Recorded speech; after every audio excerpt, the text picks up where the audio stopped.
Welcome to ASP Stuff Radio, the show where you get to listen to stuffologists talk about massive fart waves bending the space-time continuum, and a whole bunch of other black oily stuff. Today is Saturday, February 13th. I'm your stuffed-up host, Albert Weinstock. Joining me today on this beautiful Saturday afternoon are my stuff experts, Steven Sternberg and Paul Tenenbaum. Guys, welcome. Hello. Thank you. I'm Mr. Steinberg. You're Steinberg. Welcome to the show. Well, it's good to be here. Yes, it's great to have you. Let's talk about some downtrodden people. Yes, downtrodden people and gravitational force fields. So, what was your name again? My name is Albert Weinstock. Mr. Weinstock. Yes, Weinstock. What do you have for us today? Today we have several topics to talk about. We are going to cover the Super Bowl. Super Bowl? We don't watch football. Oh, that's We right. are not football fans. Yeah, we read science. Science and Einstein's theory that was tested and confirmed. Boomshakalaka! Whoa. Oh. That wasn't NPR. That was not NPR. That sounded like from an ESPN highlight. Did you guys watch the Super Bowl number 50? Sports! We're going to talk about sports! Yeah. Not really. 5-0. A little bit. I didn't. Heard it wasn't that exciting. Saw the highlights, and it didn't look that exciting. Yeah. But Peyton Manning won the game to end his career. Oh, of course. It was expected for him to win. Storybook. Do you think? No, actually, he was not favored. They were the underdogs. The Broncos? Well, yeah, because the Panthers never lost a game this season. Well, they lost one. Oh, one. They lost a game. Yeah. Okay. You think it was all just planned out? They had to make sure Manning won? No, I mean I don't think that was planned, right, Paul? I mean, if the Panthers are favored, then the plan is for the Panthers to win because Vegas odds are all determined by that. So Vegas wants the odds to play out, right? Yeah, that's in their favor. So to have Peyton Manning and the Broncos win, that hurts them. So it hurts. But if you want to get into conspiracy theories, I don't know.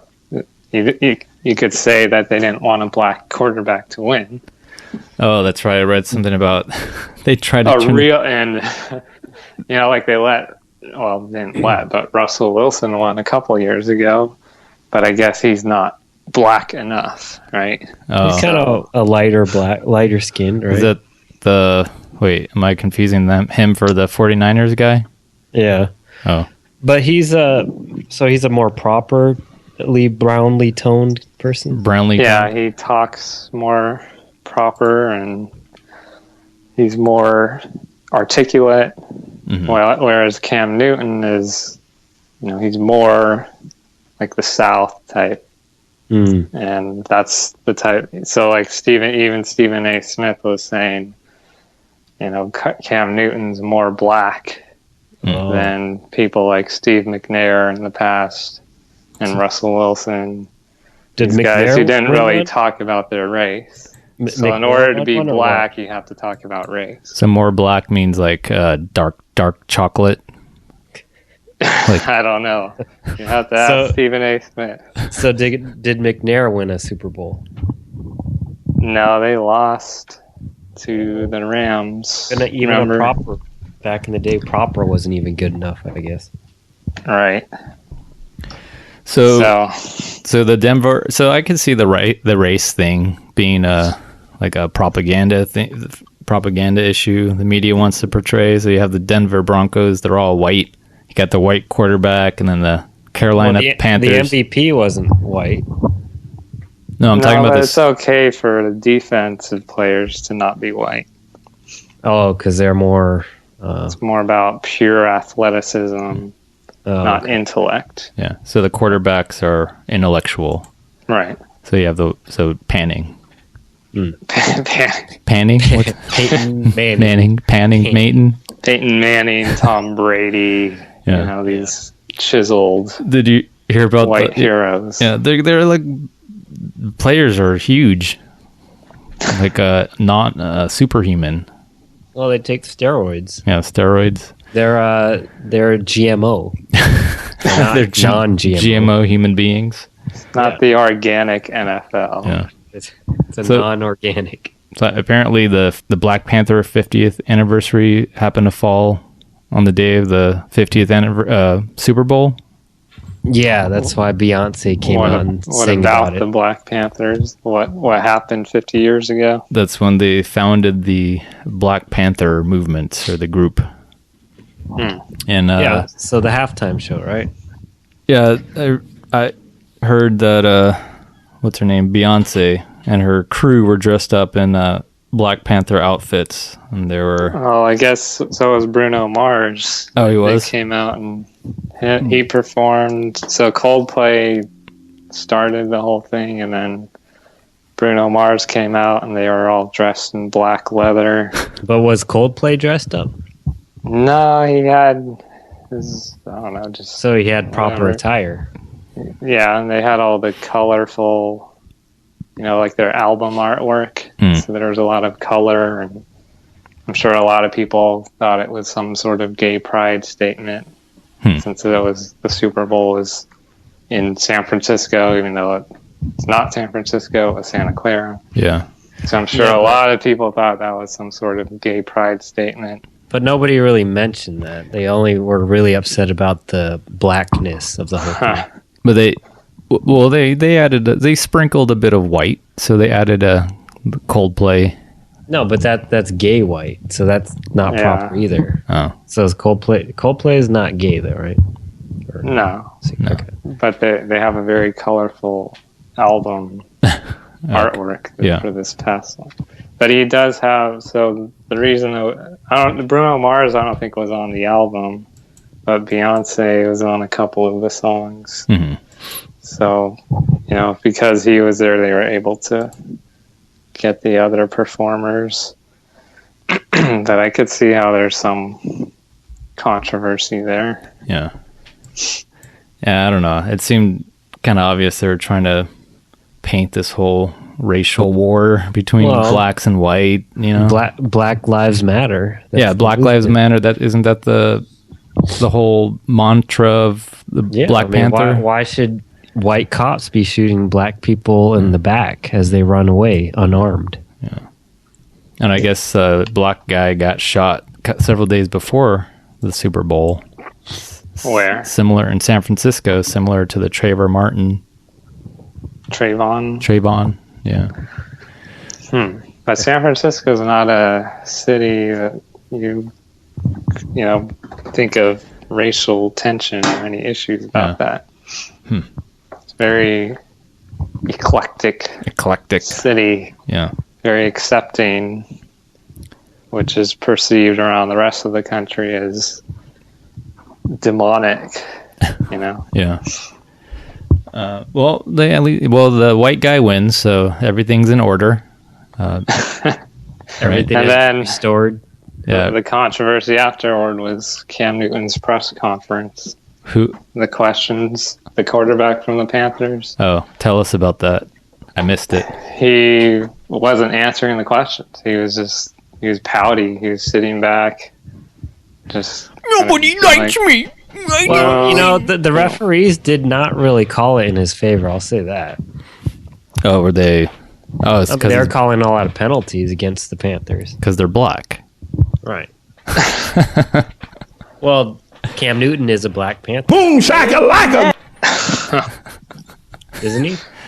A what? He is. He's a black Carolina Panther. He's black, and he's part of the Black Panther movement. We're going to start up some rumors here. Yeah. Brazil's going to start thinking stuff.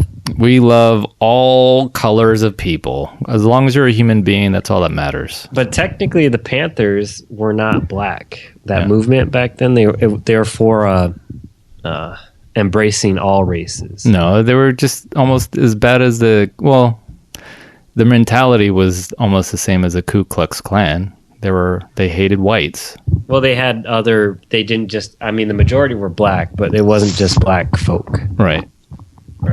But so what else happened in that interview, Paul? Just he didn't speak? Yeah, he just didn't want to answer any questions.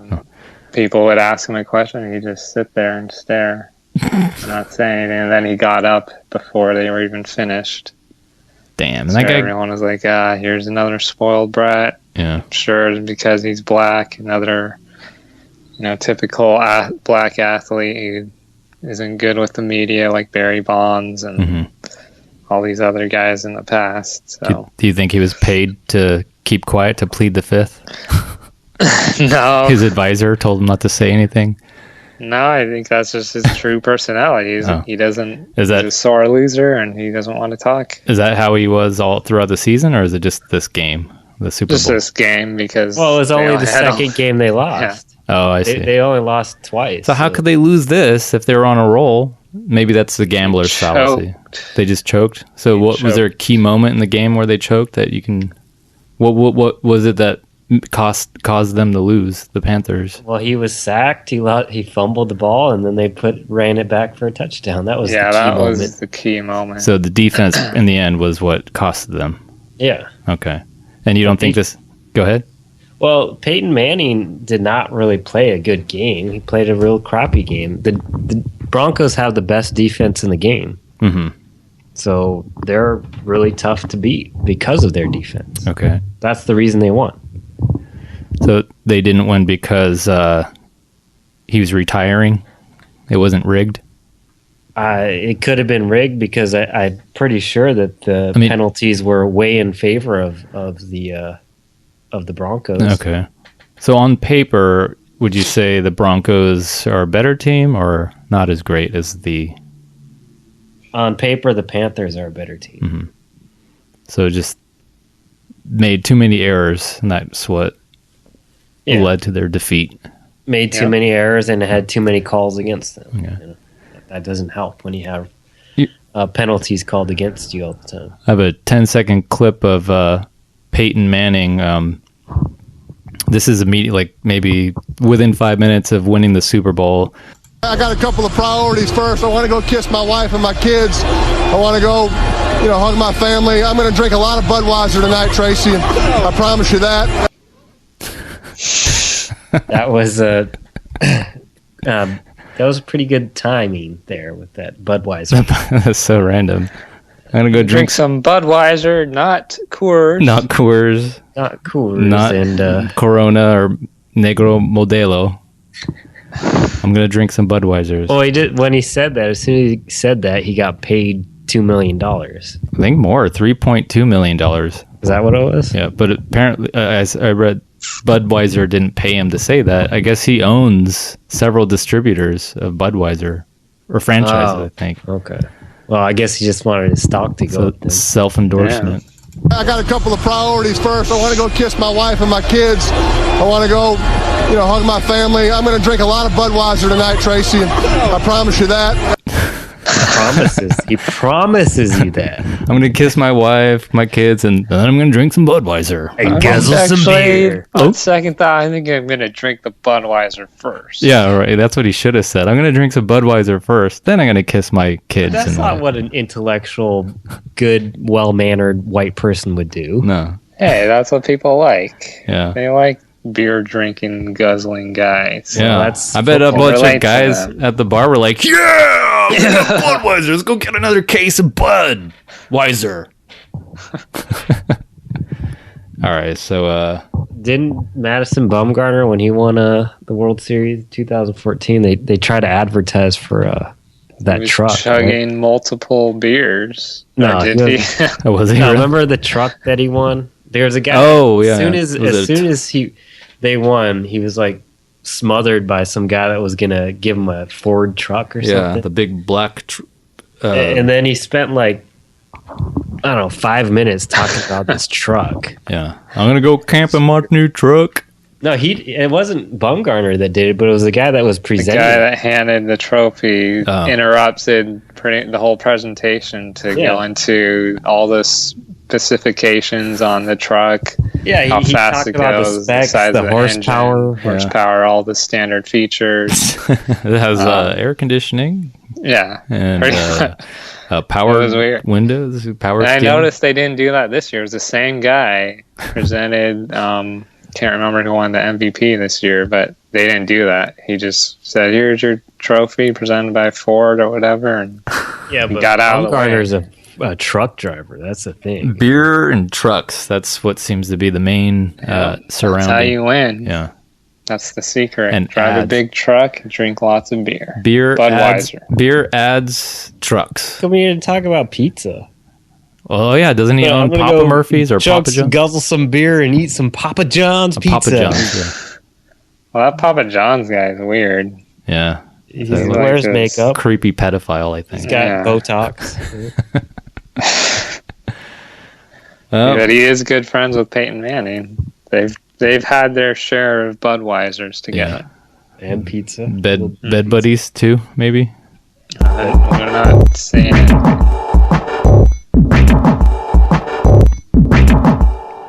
Any other things you'd like to add about the Super Bowl? Nah.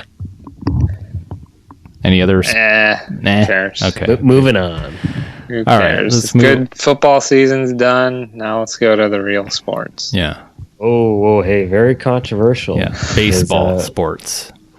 Robert Goodell would not be happy with what you're saying. Who's Robert? Go watch Concussion. Who's Robert Goodell? He's a commissioner of NFL. Oh. I was gonna say, how come non-organic NFL? How come no, this is a controversial topic, but the owners and the people that own the teams, they're all old, rich, white guys. Because those are the only people that can afford to buy a team. Oh, okay. Top 1%. Yeah, the top 1%. Anyway, I just noticed that because they were holding the trophy. I'm like, shouldn't the players be holding the trophy first? Why are these? No, it's usually the guys who own the team and the people that happen to have billions of dollars happen to be mighty and whitey. Mighty and whitey. All right. So we love human beings despite the color of your skin. So did you guys hear the New Hampshire primary elections? Woohoo! Feel the burn. Bernie Sanders. Feel the burn. Bernie Sanders wins the popular vote. 20-point win for him. And Donald Trump, our favorite political candidate, Trump won. He won the Republican side. Yep. But were you guys aware of the super delegates? What's a super delegate? How does that work? So even though Bernie won the popular vote, that's the people that actually vote. Because Hillary Clinton has more super delegates, she technically won in New Hampshire.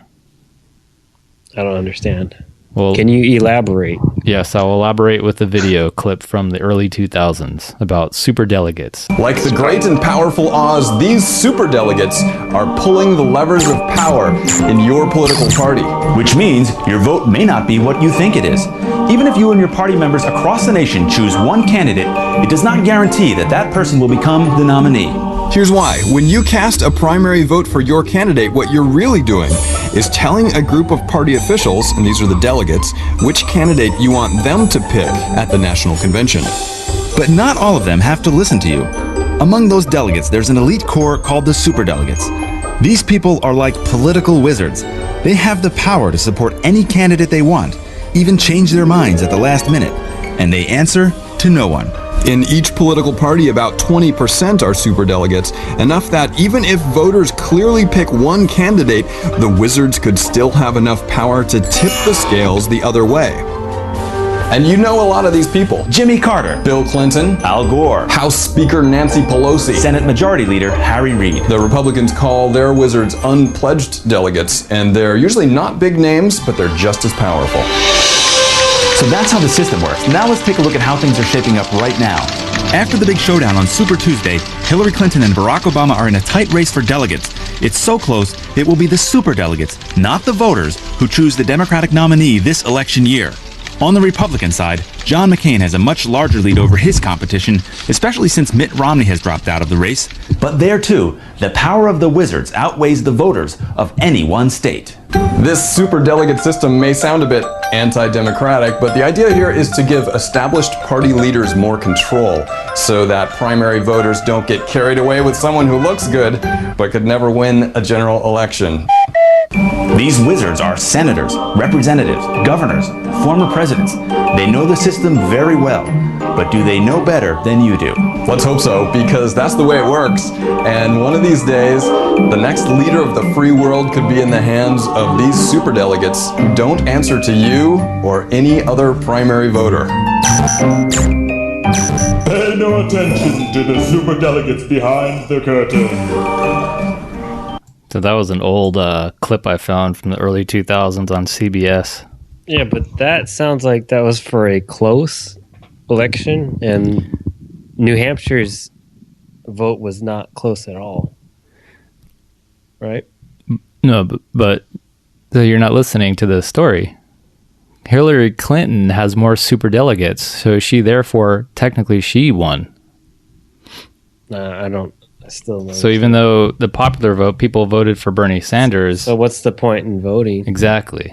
There is none. Because when you cast your ballot, Bernie Sanders lost New Hampshire is what you're saying. According to what I've read and the amount of superdelegates that Clinton won, yeah, she has like 400 superdelegates. I don't know. Way more. She's up 394 to 42. Superdelegates? Mm-hmm. Yeah, so around that number. Yeah. So it's pretty much impossible for Sanders to catch up. Yep. Crazy, huh? So I still don't understand. So you're not supposed to understand.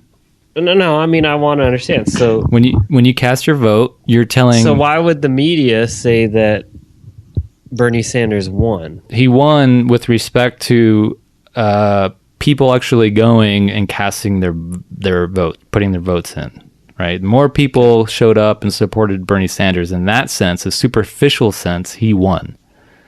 Okay, but those votes go to important people, delegates or superdelegates, and they decide who they want to choose for you.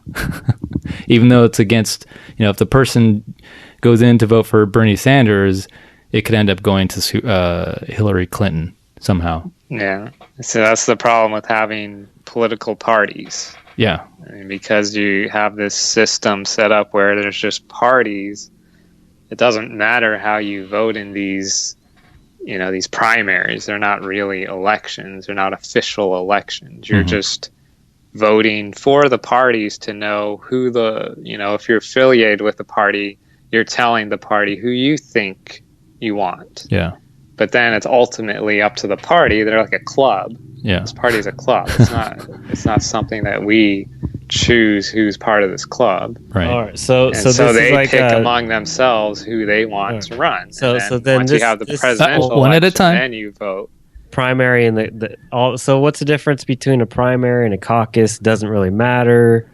Well, ultimately, after all, states go through their primaries or their caucuses, it really doesn't matter, right? Burning in my chest. No, it doesn't. So, caucus. So why do they go through that? Is there a point to it? To make people think, or to make the public feel that they're participating in democracy. So it's just which they are. Ploy. They are. It's just a ploy. I think it's to get a sense of who the people who are a part of the party want elected, but ultimately they're going to choose, the delegates are going to choose who they want to put out as their candidate. Yeah. But you said the status is 490 to how many? 392 to 40 394 to 42. So by a landslide. That's after two states? Yes. Okay. So you do have to go through it to see I don't know if that's after two states. Have to look all that up, but that's where it is right now. Okay. There's 712 votes total from the superdelegates. Mm-hmm. So eventually, they're saying he's 9 times behind. You have to make up that deficit in the remaining primaries, and that's virtually impossible. Yeah, I mean, right. Depending on, I mean, so but there you is gotta still go through it, right? Yeah, You still have to go through the primaries and the caucuses to see how the delegates will vote, right? But based on what I read, it's almost people already know that Clinton's going to win. Okay. So all right. You do still, but there's still primary possible. votes, It's still possible for Bernie Sanders to win. Possible, not really. not likely. I mean, possible. the way we're hearing it, not really. He's got a 9-1 chance or 1 to 9 chance, right? Maybe there's a super wizard that can turn the course of events. Work in the only super Sanders' wizard favor. that would probably have his back would be the Vermont, right? Or Vermont super delegate. Yeah. So that would be it, right? That's one person. So you get, one extra delegate. And if you're a woman, you better vote for Hillary Clinton, at least according to Madeleine Albright. She was once Secretary of State for Bill Clinton. Because you'll burn in hell. Yeah. Here, let's play the clip. And a lot of you younger women don't think you have to, it's been done. It's not done. And you have to help. Hillary Clinton will always be there for you. And just remember, there's a special place in hell for women who don't help each other. Is that Sarah Palin? Sucking in soot. Gee. You burn in hell. I guess she's well known for saying that phrase, not just with Hillary Clinton, but for other things. She enjoys people burning in hell. But that in logic is called an appeal to force fallacy, where you pose a psychological threat, if not a physical one, to make a position convincing. So if you don't vote for Hillary Clinton, you're going to rot in hell and suffer from all eternal damnation. Can you imagine a little girl hearing that? A little Christian she's girl? not going to vote for Hillary. That's the thing. How old is this little girl you're talking about? You have to be 18 years old, correct, to vote. Okay. And suppose this 18-year-old girl is a diehard Christian, and she firmly believes in hell and suffering, eternal life. And, if she heard Madeleine Albright or anyone say something along those lines, if you don't vote for Hillary Clinton, you're gonna burn in hell. There's a special place for little girls to burn in hell if you don't. But they can't vote, so they're too young to burn in hell. Well, Albert's talking about 18-year-olds. 18-year-olds. So they are allowed to young vote. women. But you got to think an 18-year-old is very rebellious, right? So they don't like listening to old white ladies. Okay, but what I'm saying is, I'm assuming this 18-year-old is a diehard Christian who firmly believes in hell, heaven and hell, and she's not going to take those words lightly. If she hears that, she's going to think, "Oh my God, I'm going to be punished if I don't vote for a woman. I'm a woman, therefore I have to vote for a woman," which is ludicrous. You shouldn't vote for someone based on your sex or color of your skin. Honestly, I really think it depends on, Bernie Sanders, he supports women's rights. If you're a woman, he looks better for women? For women, yeah. Does Bernie Sanders have binders full of women? In terms of abortion, equal pay, equal status. He's got binders of women. Binders of women. So if you're a woman, you should actually vote for Bernie Sanders because he's more in favor of women's rights. That's the problem. If you do, then you're gonna burn in hell. Yeah, you're gonna burn like Bernie. Burn with Bernie. I don't know. He got most of the women's votes in New Hampshire. He actually he beat Hillary at her own game. I wonder how many women are super delegates.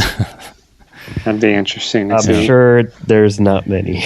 Oh, and I guess Hillary Clinton's receiving millions of dollars from Saudi Arabia, and they're well known for demeaning women or not treating them well or considering them. They have lots of money. Yeah. It's all about the money. They are bling bling.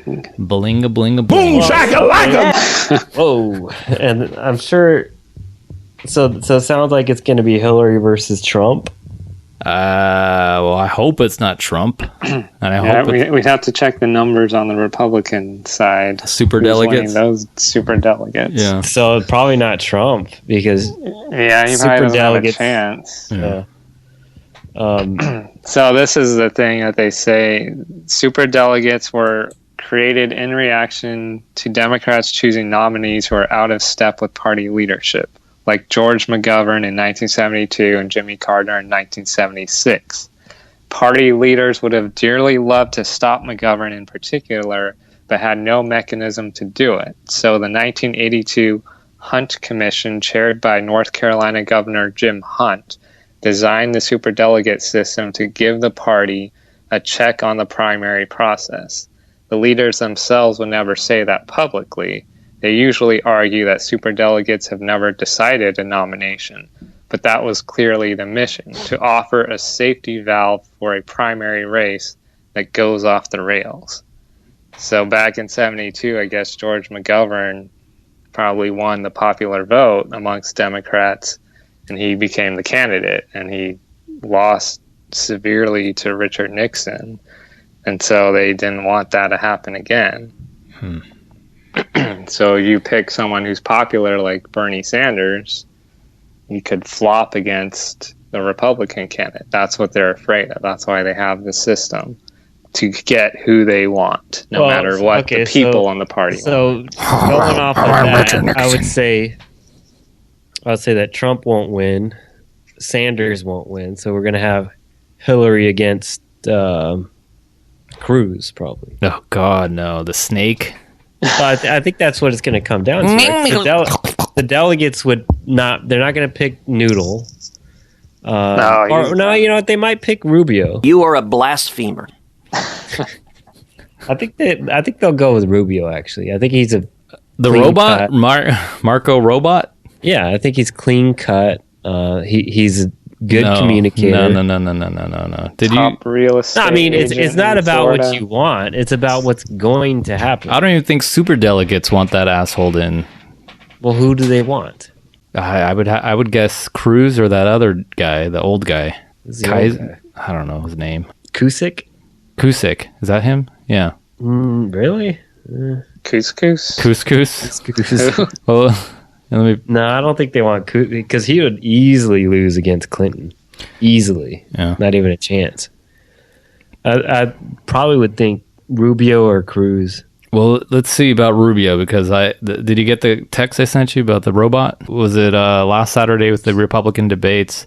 Chris Christie was attacking Marco Rubio, and he was calling him out on his talking points. He kept repeating himself over and over and over again. Even after Christie called him out, he said, "Hey, you're doing it again. You're repeating yourself." Marco Rubio repeats himself.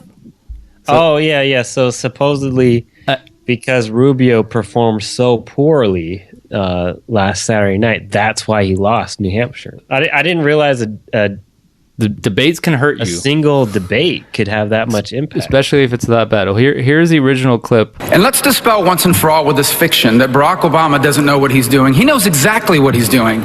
Barack Obama is undertaking a systematic effort to change this country, to make America more like the rest of the world. That's why he passed Obamacare and the stimulus and Dodd-Frank. Blah, blah, blah, blah, blah. Okay, so you got the general idea. Now here's the clip where they put it together. So Marco Roboto had a bit of a breakdown in the last Republican debate. Rubio, when challenged on his talking points by Chris Christie, malfunctioned and started repeating all the talking points. And ever since, he's been thrown for a loop. We got a 404 error here.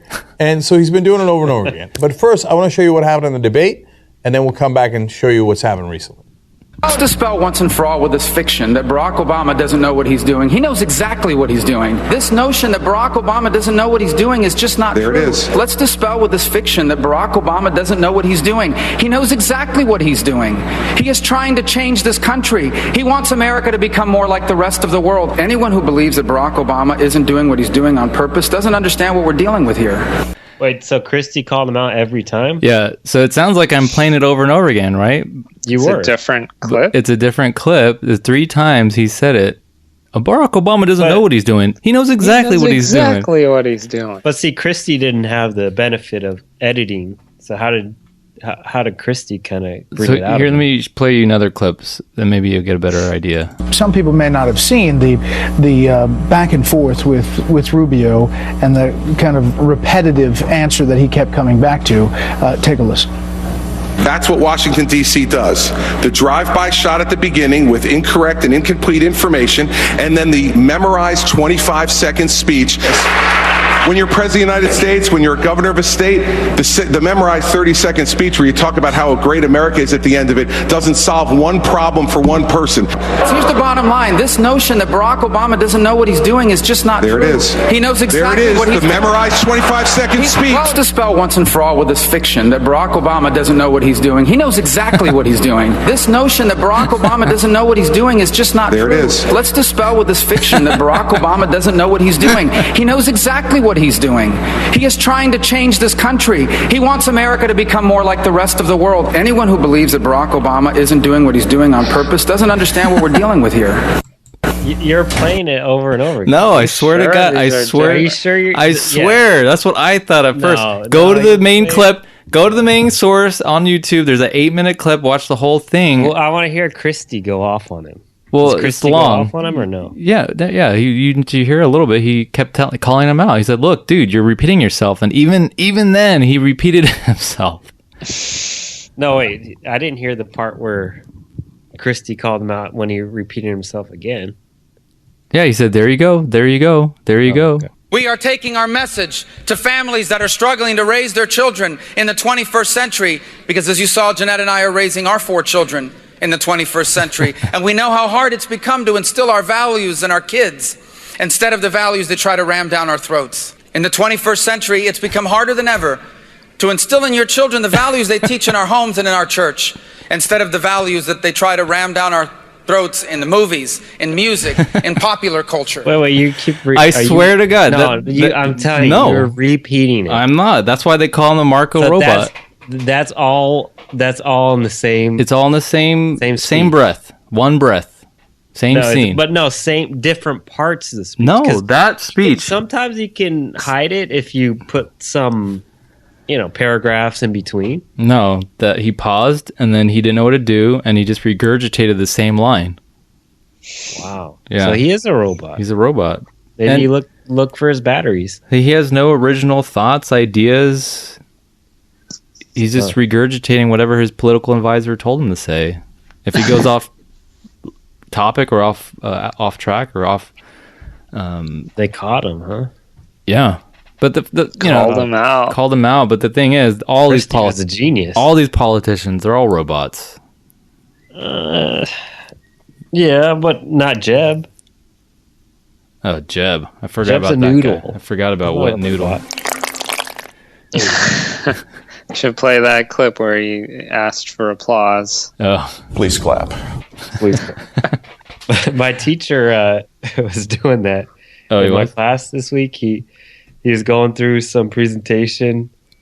Then at the end he was like, "Can you Please guys clap?" Oh, he said that. Or no, he said, "You guys can clap now." Oh. And then I told him, "Hey, you mean please clap, right?" So he was trying to make fun of good old Jeb. Did people catch Jeb, it? Jeb. Did people get it? No. Did they clap? Just the teacher got it. They did clap, but I was sitting right next to him, so I just said, "Oh, that's from the Jeb thing, right?" Mm-hmm. Yeah. So right now the Republican race is Trump has 17 delegates, Cruz has 11, Rubio's at 10, Kasich has 5, Bush is 4, Carson's 3. Oh wow! So Christie's dropped out actually. He dropped out. Dropped. He just dropped out recently. Yeah, a couple days ago. Oh wow! And then so it's Trump. Trump's got the delegates. Trump's got the late. So the Republican Party works a little bit different, and they actually changed their rules this year so that super delegates don't have as much say. Mm-hmm. So they say in the Republican Party, only people who get a super delegate status are 3 members of each state's national party. So this means in the GOP, super delegates are only about 7% of the total number of delegates, whereas in the Democratic Party, they're 15%. And the other thing is the Republican superdelegates can't just vote for whatever candidate they want. Mm-hmm. And this is the change. In 2015, they ruled that the superdelegates have to vote for the candidate that their state voted for. That's the biggest difference between the Republicans and Democrats. So that actually means Trump has a good chance to win. Right. Because they have to vote however the state chooses. All right. So it's going to be Trump versus Hillary. It could be. Yeah, it seems like it. I'm pretty He's sure. up 6 right now. You got to get to 1,237. Wow. I don't know why theirs is so much farther behind than the Democratic race, because Clinton and Sanders are already through, 394 to 4. I guess because there's not as many candidates. Oh, for the Democratic Party, yeah. Mm-hmm. So the way you guys put it, I mean, I honestly think Bernie will win the popular vote, but if it's up to the superdelegates, looks like it doesn't matter. Because I think Bernie's got more original ideas. Yeah, but he repeats himself too over and over again with the whole big corporate America, Wall Street. I will take down Wall Street. Yeah. Yeah, he just repeats himself over and over again. Free school, free candy for everyone. Yeah, but free pennies. What else? Get your free pennies. Young people love me. Yeah, good with the young people. It's the irony is like old grandpa. Okay, but you got to look at the choices. What are the choices there? You got grandma or grandpa. You're okay with grandma winning? No. Let's see. That's the young people like grandpa better than grandma. Yeah. Plus, I sound like Larry David, and I was on SNL. People love me. I need to watch that. You need to watch that episode. The burn your enthusiasm. Yeah, he must not. I don't know. Larry David's not very popular in his show, at least. So here's an argument I came across about why people want Trump to become president. They say, well, the country, the government's run like a business. Trump is a businessman. Therefore, we are going to hire Trump because he's a good businessman and he'll know how to manage the country's budget. You mean the government's run like a business? Yeah. No, not. That's the argument. That's what they say. It's not run like a business. Well, it's good for business. It's a business. It's all about making money, wheeling and dealing, and Trump's good at that. So therefore, he'll be a good president. No, a business is ran. Said the same thing about Mitt Romney, I think. Oh, they did? Yeah, they said that same argument. It's not a business. I mean, a company, yeah, the bottom line is profitability, but people, it's. I mean, the government has to govern the people. So we're going to go into some political philosophy. What is the main role of the government? And you say I don't know if we want to go. I heard some transition music. Yeah. I think we should just transition. That is the transition. That's the transition. You want to talk about oil? Oil. Unless you know something exciting about oil. Maybe we should go into something that's actually exciting, like science. Science. Well, I just science. You don't want to talk about oil then? Make your point about oil. No, I need my listeners from Indonesia and Brazil to help us figure out what's going on with the drop in oil. Brazilians care about oil, do they? Probably not. Are they part of OPEC? Do they drive a lot of cars? I just think it's weird, the timing of events. So remember the U.S., they lifted the 40-year ban on crude oil exports. This was in December 20th before Christmas.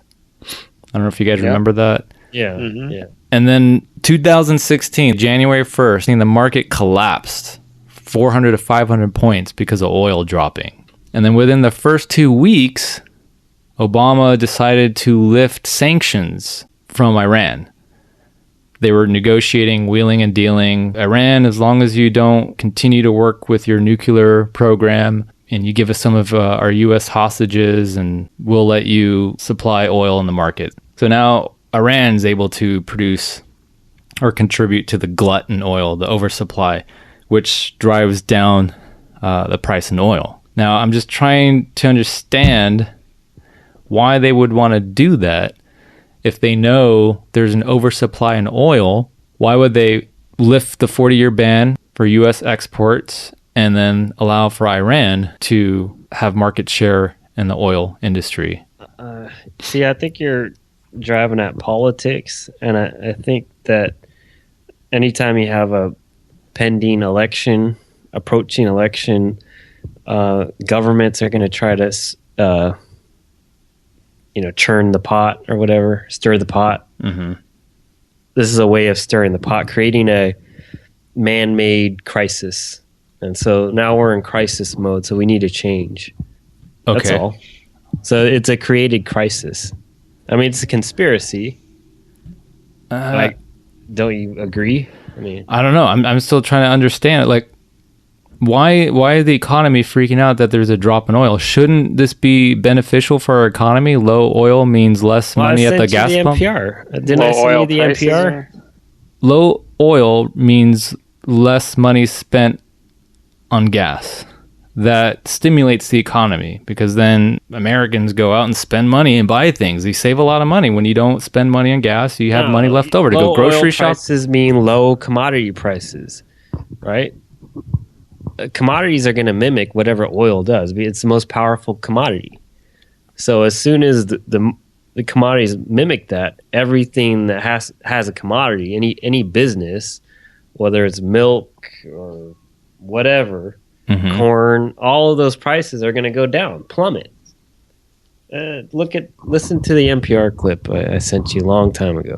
But I mean, you might not have it. But anyways, that it explains commodities are going down, and that's bad for all businesses. I don't see how. Explain it in an NPR voice. Yeah. Commodities are now going down, so that resembles bad news for all commodity type markets. Well, let me play this clip. I don't know if that's the NPR, but this clip's 2-minute clip that says low oil beneficiaries. If you're filling up these days, these prices look mighty fine. It's a blessing.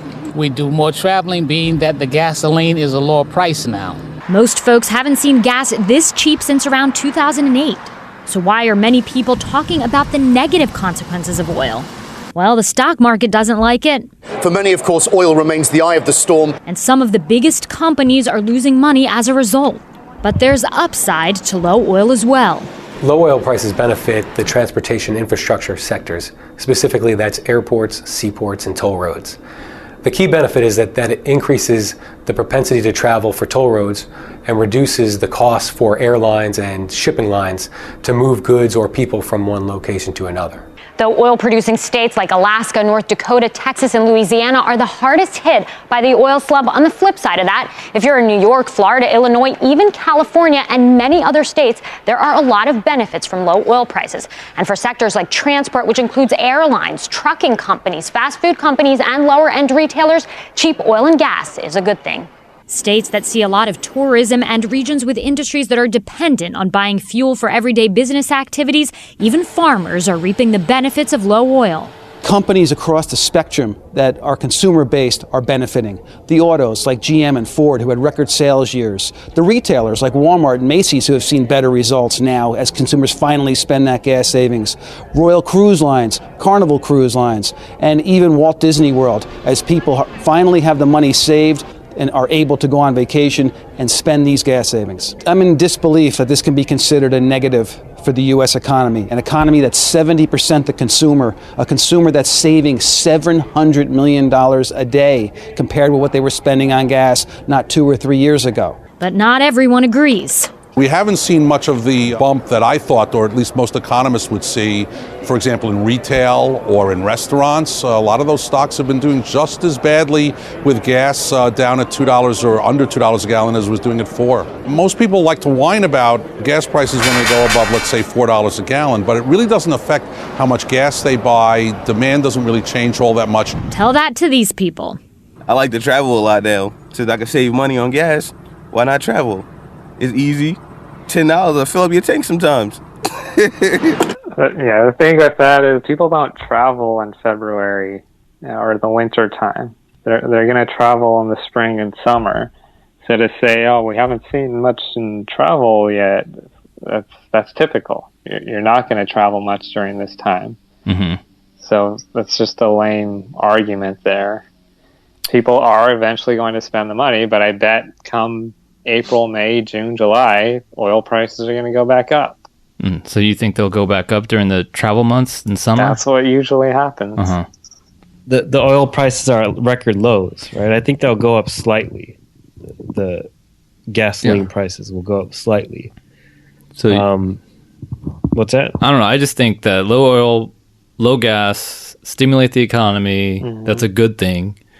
The government raised interest rates late last year. That's an indication that the economy is growing. So why all this turmoil and chaos with the stock market? It doesn't make any sense. Well, let me just send you that NPR thing. I don't think Wall Street likes money being in the pockets of the people who have to spend all the money on the gas. Well, remember oil was like $100 a barrel, and whenever it went up, whenever oil prices went up, the stock market went down. So you would think when the oil's down, the stock market would go up. But it seems to be no matter what, whether oil goes up or down, the market's down. Yeah, it's just, again, it's a man-made crisis, but they're trying to put us all in the gutter. And I don't think the regular working man going and filling up more frequently is going to change anything with regards to mighty-whitey businesses. And saying that the price change in oil doesn't change how much the demand, that's because they've made it this way that everyone's so reliant upon gas. Mm-hmm. We don't have a choice. If we were going to go anywhere, we have to buy gas, no matter how much it costs. Yeah. So that's a bad argument too. Mm-hmm. And then to have this surplus of oil is always going to be a good thing for eventually down the road. So you want to increase, just like what Obama's doing, increasing the supply of oil. While it might drive prices down right now, in the future, like Paul's saying, is going to make us more dependent on fossil fuels. Mm-hmm. And it'll make it that much more difficult to transition to renewable energies like solar, right? Uh-huh. So oversupply in oil causes prices to go low. Demand is low. Mm-hmm. And then, so if they know that if there's this oversupply in oil and people are freaking out, oh my God, there's so much oil, they keep pumping oil out in the world, and it's driving gas prices to go down, why would they encourage Iran and other countries to keep pumping oil out if they know it's a bad thing? They want the world to continue to be dependent on oil. That's a good thing for the mighty whiteys. Even though they have too much of it? Even if they have too much of it. Because you can never have too much, honestly. So that's probably why I almost feel like that's a slap in the face. You lift this crude oil ban so that U.S. can now export its oil out, right? Mm-hmm. Make it available to the world. And then you say, okay, well, Iran, you can now market your oil to the rest of the world. So it creates more competition. Mm. So now the U.S., they were all celebrating that ban, and now they have another competitor to deal with. One of the major oil producers. And isn't Russia and Iran not on friendly terms? Maybe that's why they want to push Russia out or suppress them, because the low oil prices is probably hurting their economy more than anything. I don't know. There's a lot could go into that. I don't know. It's hard to say. Yeah. It's one group that's benefiting over another, but yeah. I don't know. I guess in one way you could look at it as, well, Iran's a struggling nation. Maybe you pump some more money into it and there will be less, poor people there, and they can improve their own country. Mm-hmm. At the expense of the environment, because it's all about oil. Oh, that too, yeah. The lifting the ban, that's going to put extra pressure. All of that's negative for the environment. Yeah, there's no benefit at all. Although I guess lifting the ban, there's a deal. So Republicans lift the ban, they're allowed to export crude oil. In exchange, the Democrats get tax credits on solar, wind, and other. It's a trade-off, right? Yeah. I just would rather not have to depend on gas at some point. Yeah, just use the sun. To get that affordable Tesla but I've heard that they're not going to be available to people who buy them till the end of next year. Oh, so even if you bought one today, you wouldn't get it till like no. But they have Chevy Volt. They got the Leaf. The thing is they're nowhere near the capability of the Teslas. Though you compare the mileage, like you can get 300 miles from just electricity on a Tesla, but you compare them to these other cars, they're like 20 miles at most. Mm-hmm. It's not even funny. Wow. No, so you got to have money to spend it. You got to pay to play. But that Tesla is $35,000. That's the most affordable. And that's still expensive, right? Still going to be expensive, so most people won't be able to take advantage. On top of that, it's extra money to service the car, right? You think it's higher maintenance? That's what I read. The cars, when you have to take it in for a basic oil change, most mechanics aren't familiar with that kind of new technology. They have oil?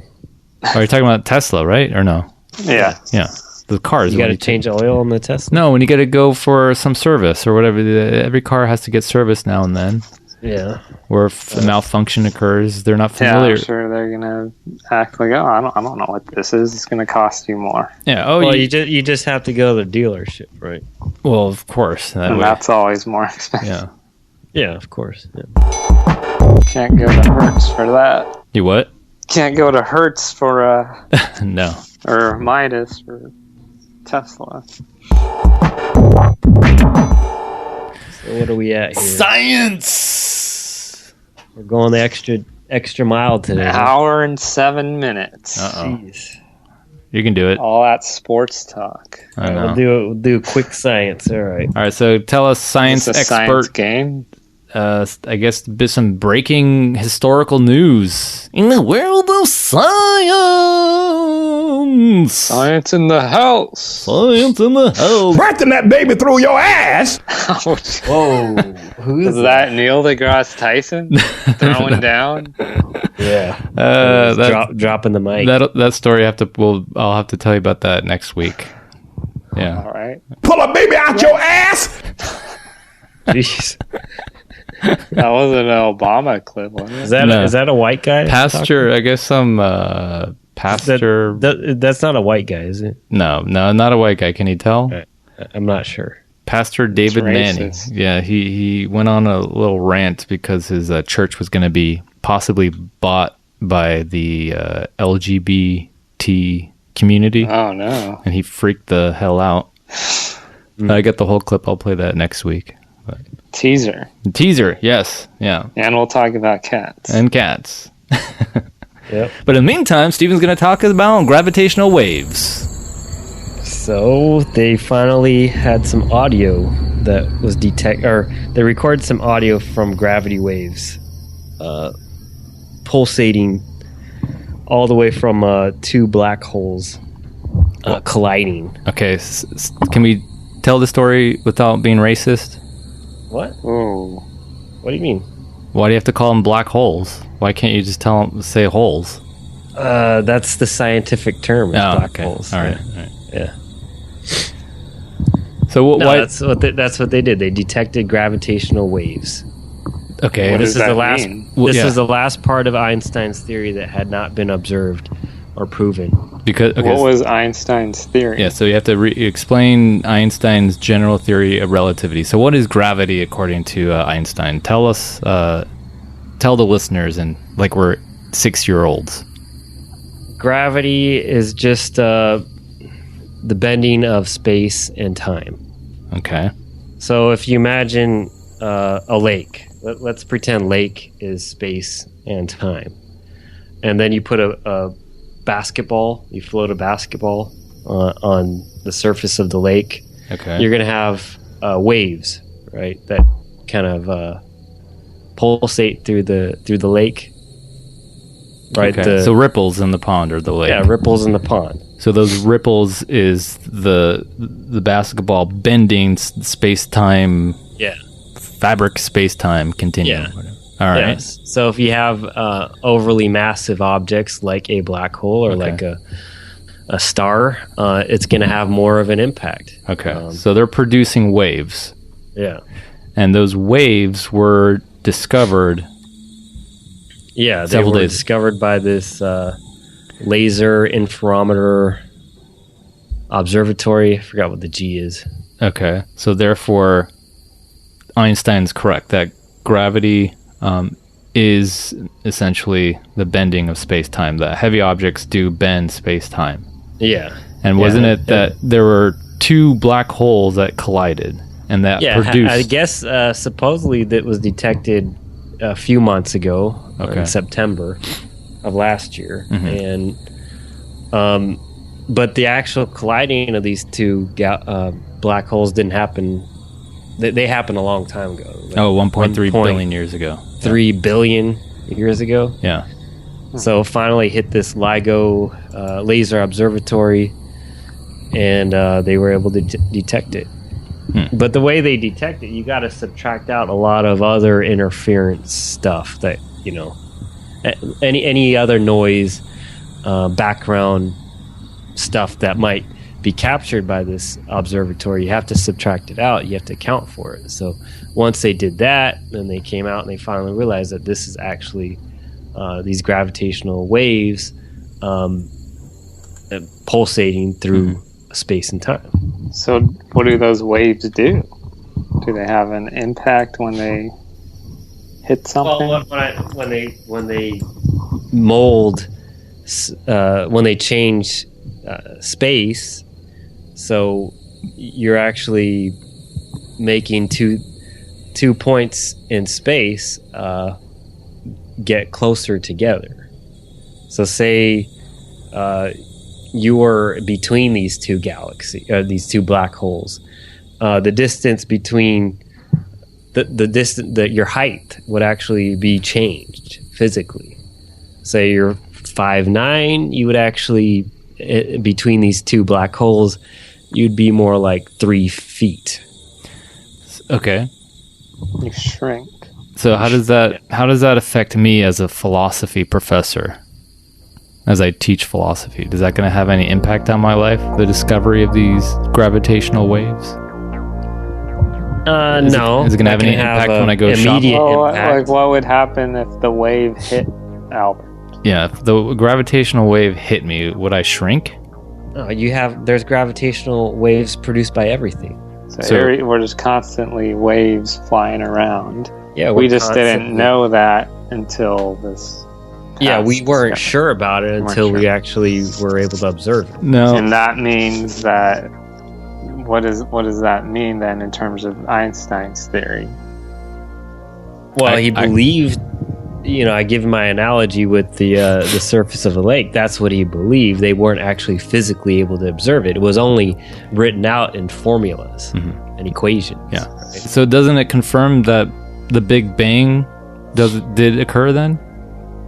Does it confirm that the Big Bang did or did not occur? Did occur. Doesn't if gravitational waves do exist, then doesn't that confirm or at least contribute to supporting the hypothesis that the Big Bang did in fact occur, created the universe? It might, not necessarily. It might have slight ramifications on that. I mean, how can you relate the gravitational waves to the Big Bang?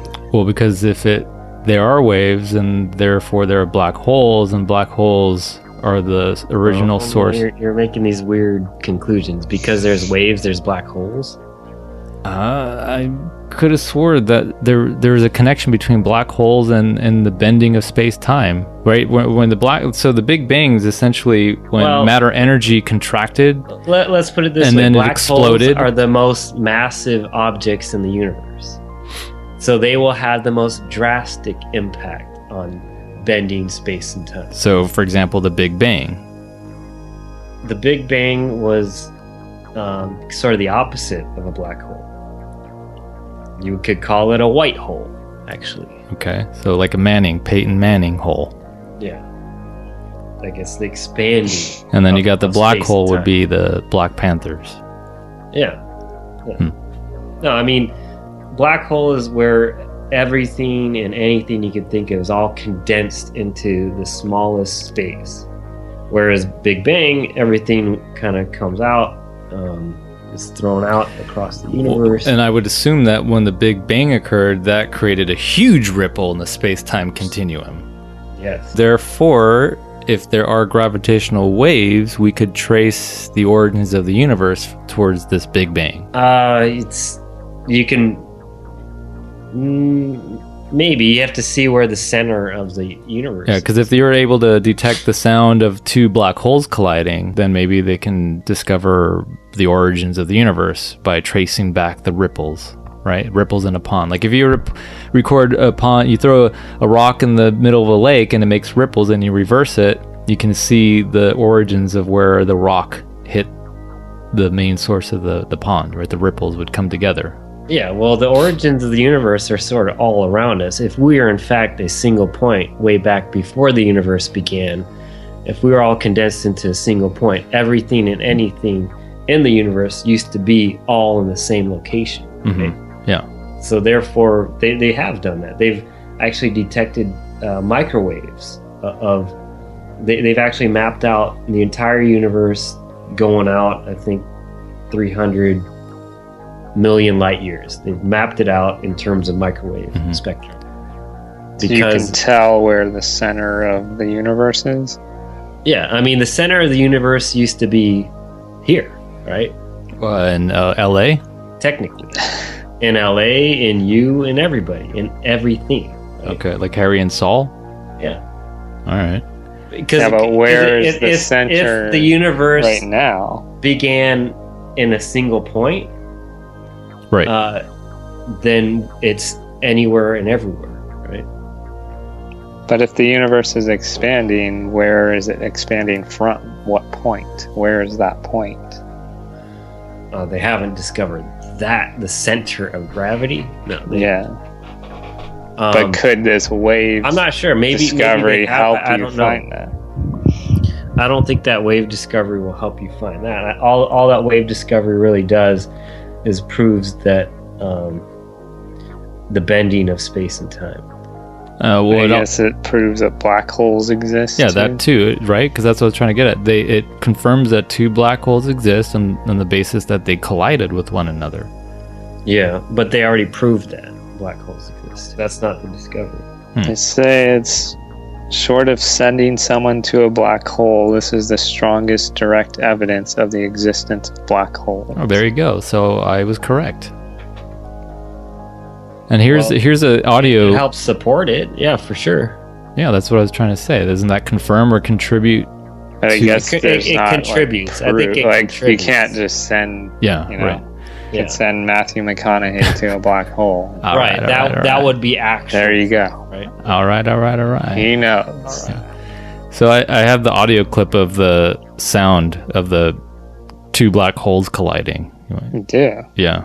No, this is for real. It sounds fake.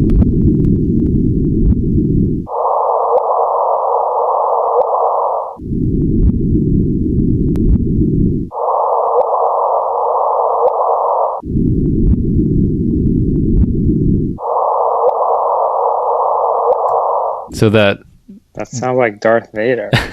So that droplet sound, I guess that's those are the gravity waves. The gravity waves. But I have a couple other versions of the sound of those two black holes colliding with one another. So here's another interpretation.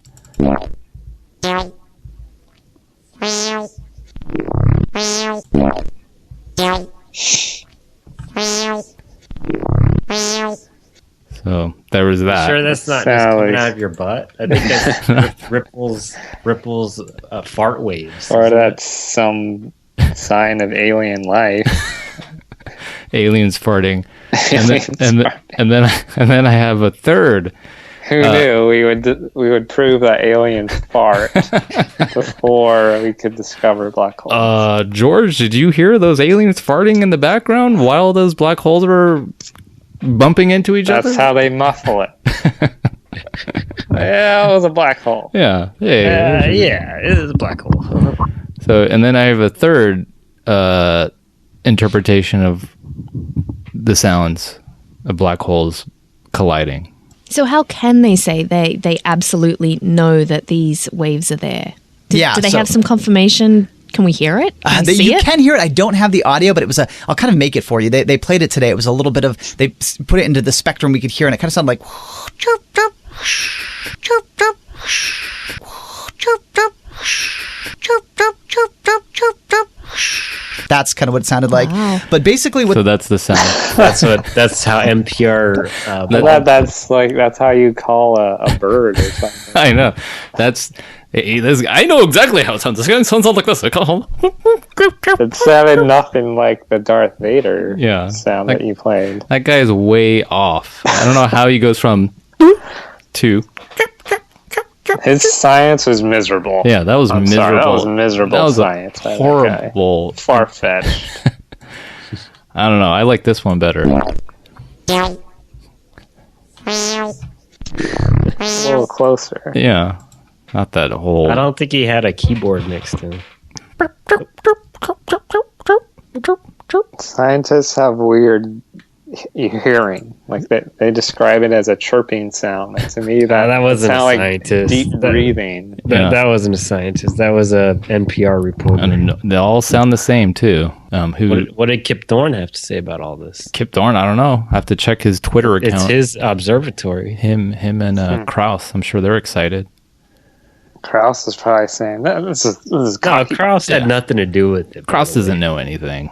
Yeah, but like they're making that up. Play a quick game of Would You Rather. Okay, what's your Would You Rather? Okay, who wants to be the victim? Steven. Sure, I'll be the victim. Okay, so would you rather have the hiccups for the rest of your life, or always feel like you have to yawn, but not able to?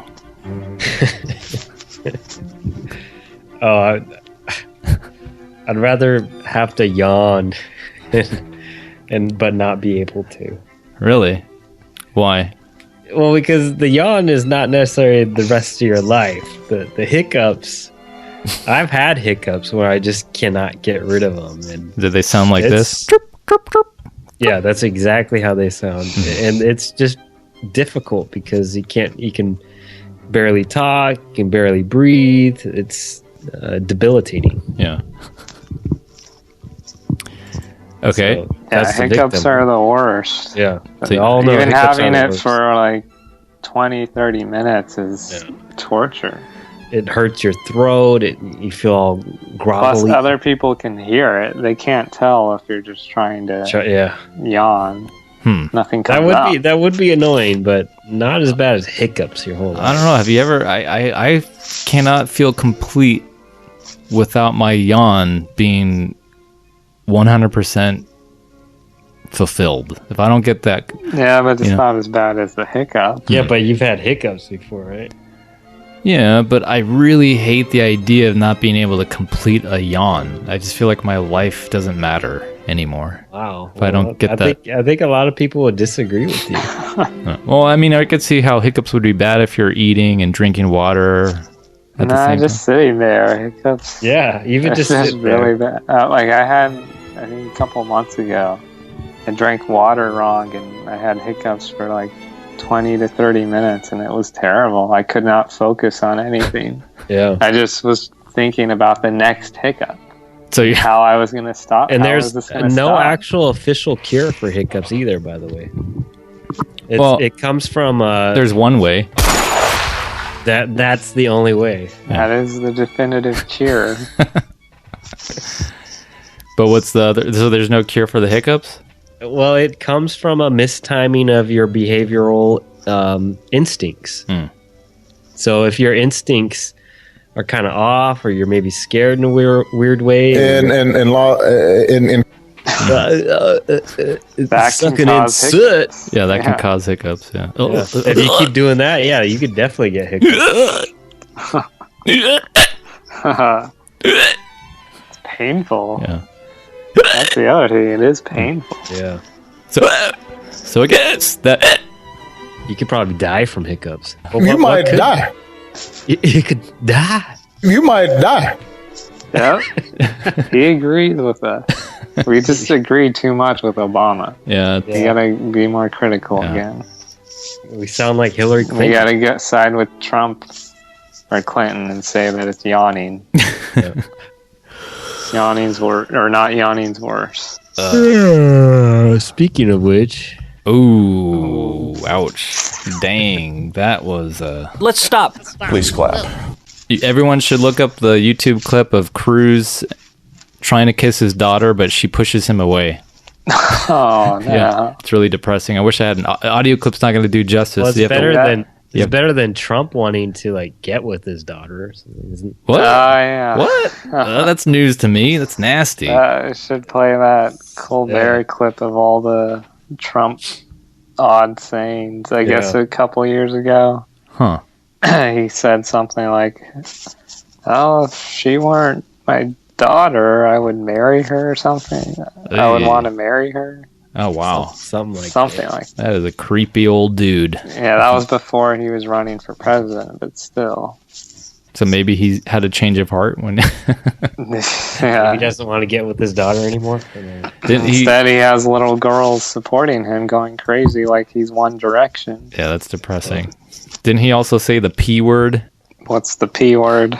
It's spelled Pussy. Oh, yeah, I saw that. I did see that. I couldn't tell what he was saying, though, because... So we need another episode devoted just to Trump. Yeah. We should talk about all the Trumpisms. Bash Trump and play all these random clips of his creepy behavior. An hour of Trump. What's the next game here? Next game? That was all I had. Here, Albert, you can have this one. Okay. It's like a Friday night fights for Colbert. Okay. Who would win in a fight between the Pillsbury Doughboy and Snuggle Bear?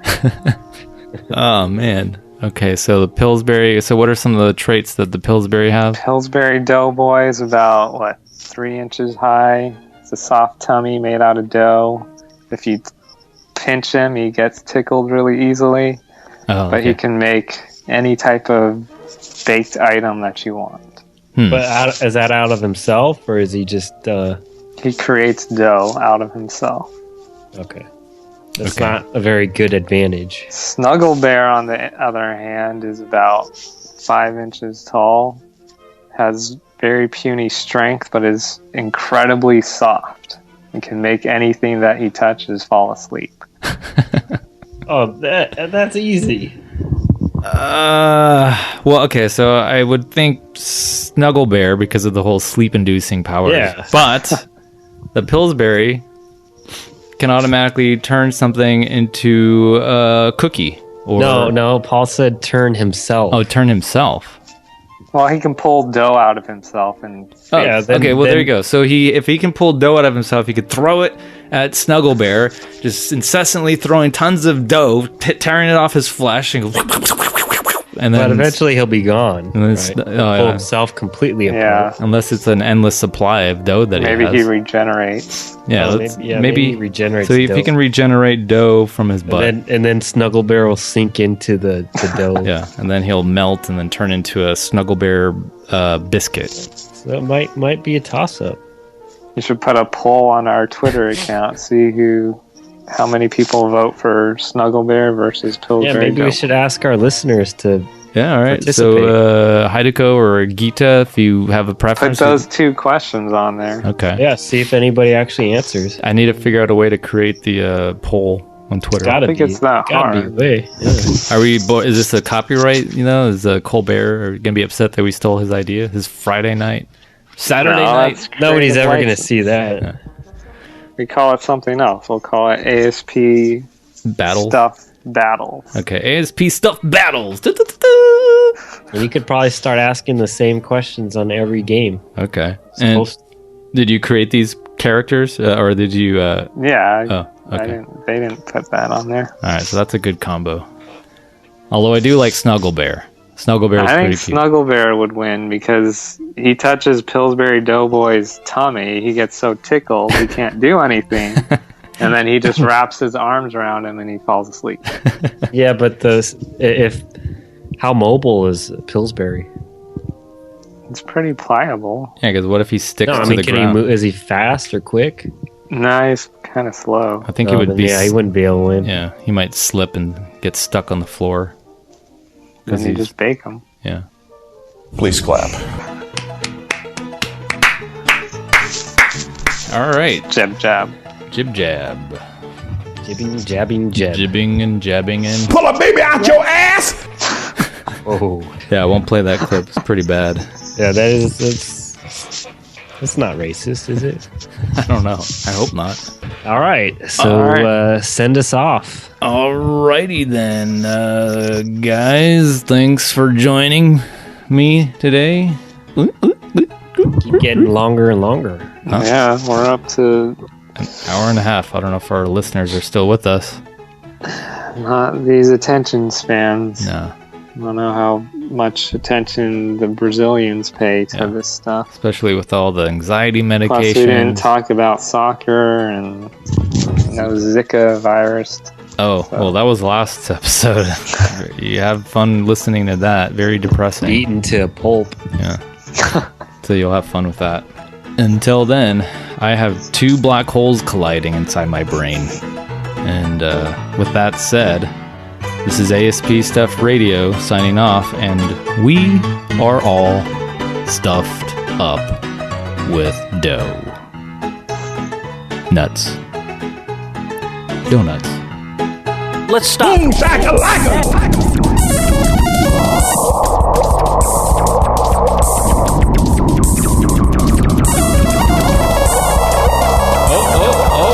We're getting ahead of ourselves.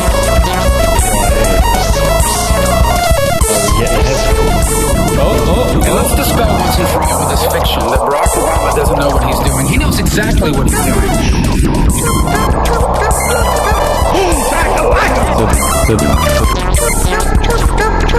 Just remember, there's a special place in hell for women who don't help each other.